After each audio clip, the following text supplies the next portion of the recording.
Hello everyone and good morning. My name is Vivek Sharma and today we will be discussing about four major articles. First article में हम supreme court की judgement के बारे में discuss करेंगे. इसमें हम बात करेंगे सरोगेसी की, तो we gonna discuss about this. Then INS Himgiri के बारे में डिस्कस करेंगे. देन हम बात करेंगे प्रधानमंत्री किसान संपदा योजना की एंड लास्ट में म्यांमार की लोकेशन के बारे में डिस्कस करेंगे. आइए एक एक करके इन आर्टिकल को समझते हैं. सबसे पहले सरोगेसी को समझते हैं. देखो, सरोगेसी को समझना बहुत सिंपल है. लेट्स से यहां पर एक कपल है. कपल का नाम है, एक है जेठालाल एंड इनकी वाइफ है दया. अब हुआ ये कि जेठालाल और दया एक बच्चा चाहते हैं, बट दया और जेठा के बीच में कुछ कॉम्प्लिकेशन है. लेट्स से दया का जो वोम है वो प्रेगनेंसी को सपोर्ट नहीं कर पा रहा है. There is a medical condition, because of that she is unable to bear child. Now they went for a doctor, test वगैरह कराए गए और इन्हें कहा गया कि आप कहीं ना कहीं अभी प्रेजेंट कंडीशन में तो बच्चे को नहीं आप हैंडल कर सकते हो, तो आप एक सरोगेट मदर के लिए कहीं ना कहीं तैयारी कर लीजिए. अब दया और जेठा बहुत परेशान चल रहे थे, तो यहां पर इनकी हेल्प करने आती है लेट्स से एक लेडी. इनका नाम हम रख लेते हैं लक्ष्मी. अब ये जो लक्ष्मी है ये एक सर्टेन एज ग्रुप की होनी चाहिए, मतलब इनका खुद का बायोलॉजिकल एक चाइल्ड होना चाहिए, तभी ये सरोगेसी के लिए एलिजिबल है. अब होगा क्या कि जैसे लेट्स से जेठा के स्पर्म को हम लेंगे, इससे फर्टिलाइज करेंगे दया के एग को एंड यहां पर जो एम्ब्रियो बनेगा इस एम्ब्रियो को प्लेस कर दिया जाएगा इस लक्ष्मी के वूम में. अब यहां पे लक्ष्मी बन गई आपकी सरोगेट मदर. ये दोनों आपके बायोलॉजिकल पेरेंट्स कहलाएंगे. तो ये कॉन्सेप्ट है सरोगेसी का. बट इसमें एक प्रॉब्लम आ रही थी. अब क्या होता है, अब ऐसा होता है कि जैसे मान लीजिए कोई फॉरेन कपल्स हैं, भाई ये बच्चा पैदा करने के लिए इंडिया में आते हैं सरोगेट मदर की तलाश में. आपने एक मूवी देखी होगी शायद, मिमी. कीर्ति सेनन इसमें एक्ट्रेस थी. तो होता क्या, एक फॉरेन कपल आता है, बच्चे के लिए प्लान करता है एंड जब तक ये बच्चा 9 महीने में डिलीवर होता उससे पहले इन कपल का डिवोर्स हो जाता है या कुछ और कॉम्प्लिकेशंस हो जाती है. तो ये कपल इस बच्चे को एक्सेप्ट करने से मना कर देते हैं एंड अल्टीमेटली इस मिमी को, इस बच्चे को कैरी फॉरवर्ड करना पड़ता है. तो ऐसी कॉम्प्लिकेशंस को रोकने के लिए, ऐसी प्रॉब्लम्स को रोकने के लिए गवर्नमेंट ने एक एक्ट बनाया. अब एक्ट बनाया बट इस एक्ट के अंदर कुछ प्रॉब्लम्स थी और इन्हीं प्रॉब्लम्स को लेके सुप्रीम कोर्ट में पहुंचा एक कपल. कहते देखो, हमारा जो सरोगेसी का जो पूरा प्रोसीजर था वो फर्टिलिटी का प्रोसीजर पहले ही कंप्लीट हो चुका था जब ये एक्ट आया.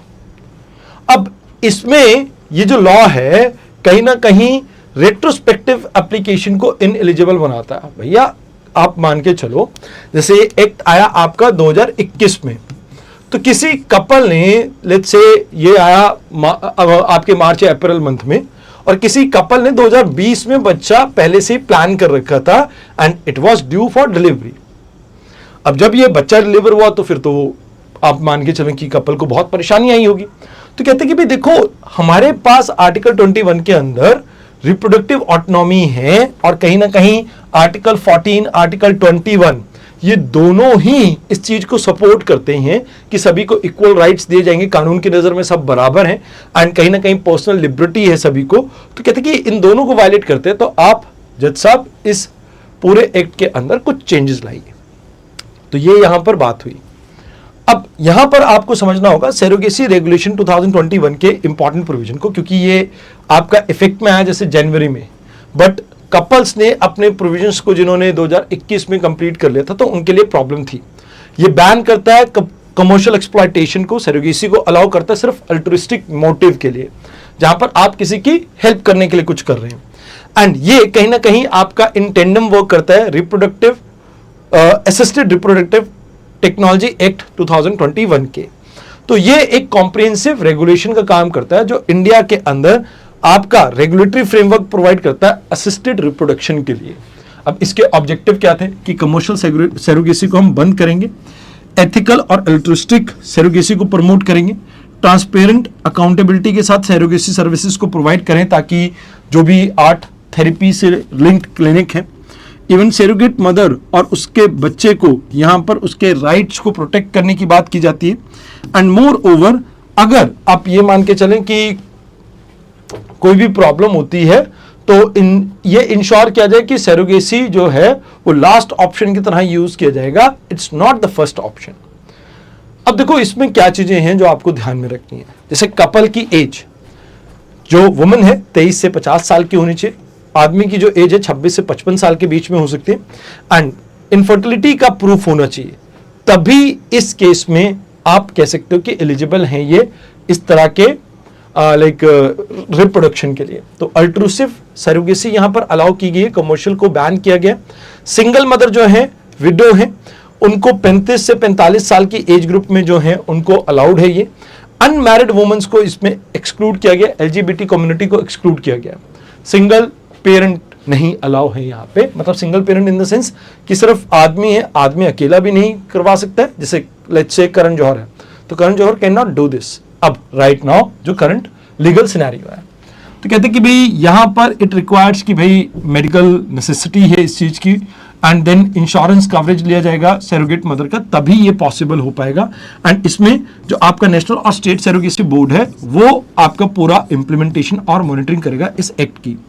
और जितने भी सरोगेसी से रिलेटेड क्लिनिक है उनको रजिस्टर करना मैंडेटरी है गवर्नमेंट के साथ, एंड अगर ऐसा नहीं किया जाता है तो 1 करोड़ तक की पेनल्टी यहां पर इंपोज की जा सकती है। अब 8 एक्ट की बात की जाए, यानी assisted reproductive technology regulation act की बात की जाए, तो ये procedure like IVF, gamete donation, embryo transfer, इन सब से डील करता है। जैसे आपने एक मूवी देखी होगी गुड न्यूज, उसमें आईवीएफ और एम्ब्रियो ट्रांसफर की बात की जाती है। तो यहां पर हम स्टैंडर्डाइज और मॉनिटर करेंगे जितने भी आर्ट क्लिनिक है उन सभी को। ऑब्जेक्टिव ये है कि ethical, safe and regulated art services India में हम प्रमोट कर सकें। मोर ओवर, डोनर, पेशेंट और चिल्ड्रन जो भी इससे पैदा होगा उनके इंटरेस्ट और राइट्स को प्रोटेक्ट किया जाए, एंड एथिकल प्रैक्टिसेस को हम प्रमोट करेंगे। अनएथिकल कोई भी प्रैक्टिसेस जैसे सिलेक्टिव सेक्स जो है, सेक्स सिलेक्शन, उनको नहीं प्रमोट किया जाएगा। मतलब अगर कोई बच्चा चाहता है, लड़का ही चाहता है, तो वैसी चीजें यहां पर प्रमोट नहीं की जाएंगी। तो यहां पर ये सेल ऑफ गेमेट को रोकता है, एम्ब्रियो की सेल को रोकता है, सेक्स सिलेक्शन के ऊपर भी रोक लगाता है, अनऑथराइज यूज के ऊपर भी यहां पर क्या किया जाता है, बैन लगाया जाता है। मोर ओवर यहां पर एक रेगुलेशन ये भी आती है कि गेमेट डोनर एक ही बारी गेमेट को डोनेट कर सकता है, एंड उसकी आइडेंटिटी को कॉन्फिडेंशियल रखा जाएगा कि कहां से आया जो गेमेट, वो कॉन्फिडेंशियल रहेगा। मोर ओवर ये सर्विसेज सिंगल जो वुमेन है उनको लिए अवेलेबल है, but same sex couple, live in partner और अनमैरिड इंडिविजुअल्स के लिए अवेलेबल नहीं रहेगी।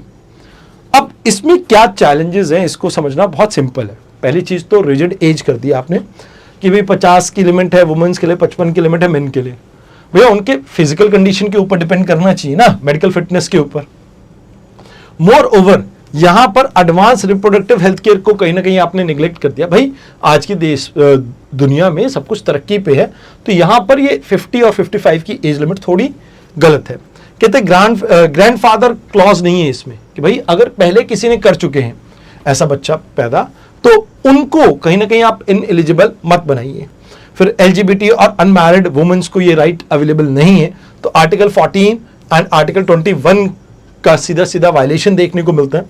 इवन इसमें कोई प्रोविजन नहीं है, जैसे कपल जिनका बच्चा मर गया हो या मेडिकली फिट ना हो तो उसके ऊपर ये चीज अप्लाई नहीं होती है।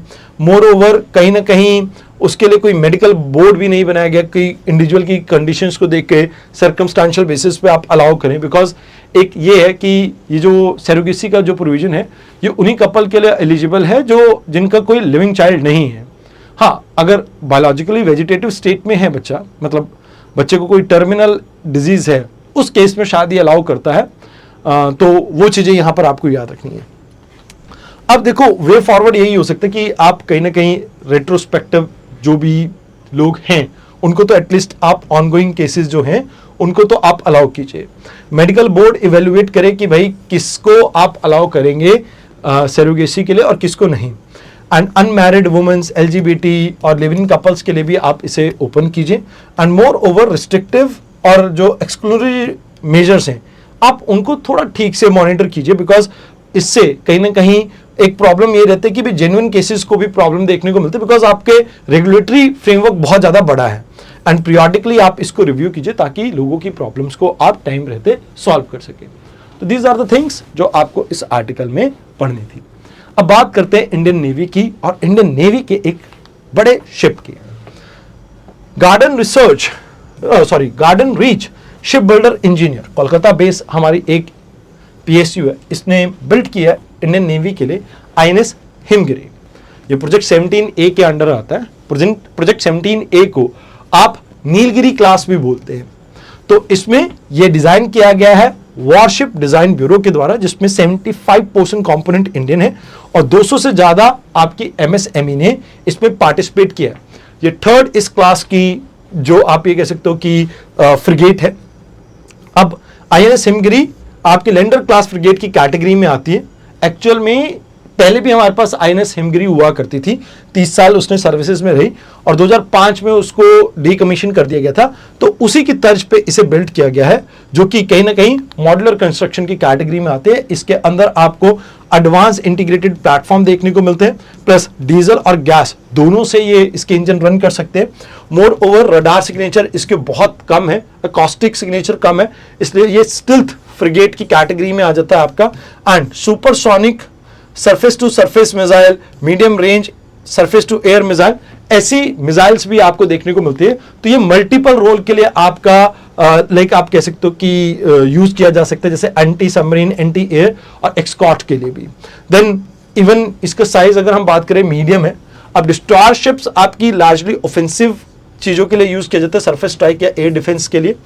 एंड अगर दोनों की बात की जाए, जैसे इसमें INS हिमगिरी है, इसमें शिवालिक है, इसमें विशाखापट्टनम क्लास आती है।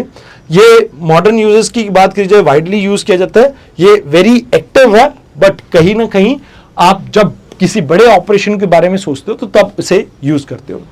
नाउ लेट्स टॉक अबाउट प्रधानमंत्री संपदा योजना के बारे में। अभी क्या हुआ है, 15th फाइनेंस कमीशन साइकिल के अंदर हमने 6500 करोड़ और फंड को एलोकेट किया है। मतलब वैसे तो स्टार्टिंग में टोटल आपका जो फंड है 6500 करोड़ के आसपास हमने इस पूरी स्कीम के ऊपर लगाया। अभी एडिशनल 1920 करोड़ रुपए को हमने एलोकेट किया। तो इसमें हम क्या करने वाले हैं, देखो हम 50 multi product food irradiation units को क्रिएट करेंगे। एंड उसके अलावा ये क्रिएट किया जाएगा under integrated cold chain and value addition infrastructure के अंदर। साथ के साथ 100+ हम फूड टेस्टिंग लैब्स को क्रिएट करेंगे और इसको food safety and quality assurance infrastructure के अंदर क्रिएट किया जाएगा। तो संपदा योजना मिनिस्ट्री ऑफ फूड प्रोसेसिंग की है। इससे हम चाहते हैं कि भाई हम अपने एग्री लॉजिस्टिक को और इंप्रूव करें, मॉडर्नाइज करें, जिससे एग्रीकल्चर के सेक्टर को हम रेवोल्यूशनराइज कर सकें, इन्हांस कर सकें वैल्यू चेन को, यानी वैल्यू एडिशन को। जैसे आटा है, आटे से ब्रेड बना दें तो उसकी शेल्फ लाइफ भी इंक्रीज होगी एंड कहीं ना कहीं वो वैल्यू एडिशन के बाद प्रोडक्ट और बेटर बिकेगा। इसमें हम प्रमोट करना चाहते हैं एंटरप्रेन्योरशिप की, ज्यादा से ज्यादा लोग आके ग्रामीण इलाकों में सेल्फ एंटरप्रेन्योर बने, खुद सेल्फ आप ये कह सकते हो कि एम्प्लॉयमेंट की तरफ जाए, ताकि गवर्नमेंट को माइग्रेशन की पॉलिसी को लेके ज्यादा आप ये कह सकते हो कि दिक्कत और परेशानी ना आए। पोस्ट हार्वेस्ट लॉसेस कम हो जाएंगे, इससे कहीं ना कहीं बेटर प्राइस रियलाइजेशन होगी, कहीं ना कहीं फार्मर्स को उनकी पैदावार के लिए अच्छे खासे प्राइस मिलेगा। एंड साथ के साथ यहां पर आप रूरल एरिया में एम्प्लॉयमेंट जनरेट कर पाओगे, जैसा कि मैंने स्टार्टिंग में बताया था। अब यहां पर क्या है, 50 हम इरिगेशन सेंटर्स को बनाएंगे, जिससे प्रोडक्ट की हाइजीन और शेल्फ लाइफ को हम इंप्रूव करेंगे। 920 करोड़ इसमें लगाए जाएंगे आपके सेक्शनिंग एडिशनल प्रोजेक्ट्स के मतलब जो सैंक्शन एडिशनल प्रोजेक्ट्स हैं उनके ऊपर। एंड इसमें 100 से ज्यादा आपकी फूड टेस्टिंग लैब्स को भी बनाया जाएगा, ताकि फूड सेफ्टी एंड स्टैंडर्ड्स को हम प्रमोट कर सकें। अब एक्सपेक्टेड क्या है यहाँ पे कि हम 20 से 30 लाख मीट्रिक टन खाने को और प्रिजर्व कर पाएंगे। MSME की फूड प्रोसेसिंग यूनिट्स और ज्यादा बेटर बूस्ट होंगी, सप्लाई चेन को और बेटर कर पाएंगे एंड इससे फूड सेफ्टी को हम इंश्योर कर पाएंगे। तो याद रखना अभी जो आपकी स्कीम है इसके अंदर काफ़ी सारे कंपोनेंट है, जैसे integrated cold chain and value addition infrastructure, mega food park, food safety and quality assurance infrastructure, creation and expansion of food processing and preservation capacity, operation green, जिसमें टॉप यानी टमाटो, अनियन एंड पोटैटो आते हैं आपके। तो ये चीजें हैं जो आपको यहाँ पे याद रखनी है। अब म्यांमार के बारे में बात कर लेते हैं। जुंता गवर्नमेंट 2021 से इस एरिया को गवर्न कर रही है। अब ये कहा जा रहा है कि जुंता गवर्नमेंट को जो लीड कर रहे थे पर्सन मिंग ऑन्ग हैलिंग, इन्होंने रिजाइन कर दिया 2 पोस्ट से। अभी फिलहाल एक पोस्ट को अभी भी मेंटेन करके बैठे हुए हैं, बट कहीं ना कहीं आने वाले साल में, मतलब इस साल के एंड तक, इन्होंने कहा कि भैया हम इलेक्शन फिर से करवा देंगे, क्योंकि कुछ एरिया इनका आर्म्ड ग्रुप्स के पास है और कुछ प्रो डेमोक्रेटिक फोर्सेस के पास है। तो कहते हैं कि भाई ये आपका म्यांमार है, ये बॉर्डर शेयर करता है, जैसे इस साइड थाईलैंड आ गया, ये आपका लाओस आ गया, ये पूरा चाइना है, ये इंडिया आ गया, और ये हल्का सा पार्ट बांग्लादेश का है। इंडिया में अरुणाचल प्रदेश आ जाता है, फिर आपका नागालैंड, मणिपुर एंड नीचे आपका आपका मिजोरम आ जाता है। तो ये एरियाज के साथ ये अपना बॉर्डर शेयर करता है। बे ऑफ बंगाल एक इंपॉर्टेंट वाटर, मतलब आप कह सकते हो कि ओशन के अंदर इनकी एक ओपनिंग यहाँ पर देखने को मिलती है। तो यहाँ पर 3 आपको माउंटेन रेंजेस देखने को मिलते हैं, अराकन, पेगू एंड शान। अब इरावदी जो रिवर है, जहाँ से इरावदी डॉल्फिन का भी नाम आता है, तो ये एक तरह से इनका हार्ट है, एग्रीकल्चर का लिए बहुत जरूरी है। And tropical monsoon type climate आपको देखने को मिलता है। कुछ सेंट्रल पार्ट में ड्रॉट लाइक कंडीशंस आपको देखने को मिलती है, बट यहाँ पे आप ये मान के चलो कि नेचुरल रिसोर्सेज के लिए एरिया काफी फेमस है। देन एग्रीकल्चर की बात करें तो 60% पॉपुलेशन एग्रीकल्चर, खासकर राइस, पल्सेस और बीन्स के ऊपर डिपेंडेंट है। नेचुरल गैस और माइनिंग एक्सपोर्ट ठीक ठाक यहाँ से होता है। एंड फॉरेस्ट्री एंड टिम्बर, ये भी काफी अच्छा खासा यहाँ पे देखने को मिल जाता है। तो ये चीजें हैं जो आपको इसके बारे में याद रखनी है। आज के डिस्कशन में इतना ही, कल मिलते हैं एक नई डिस्कशन के साथ। धन्यवाद।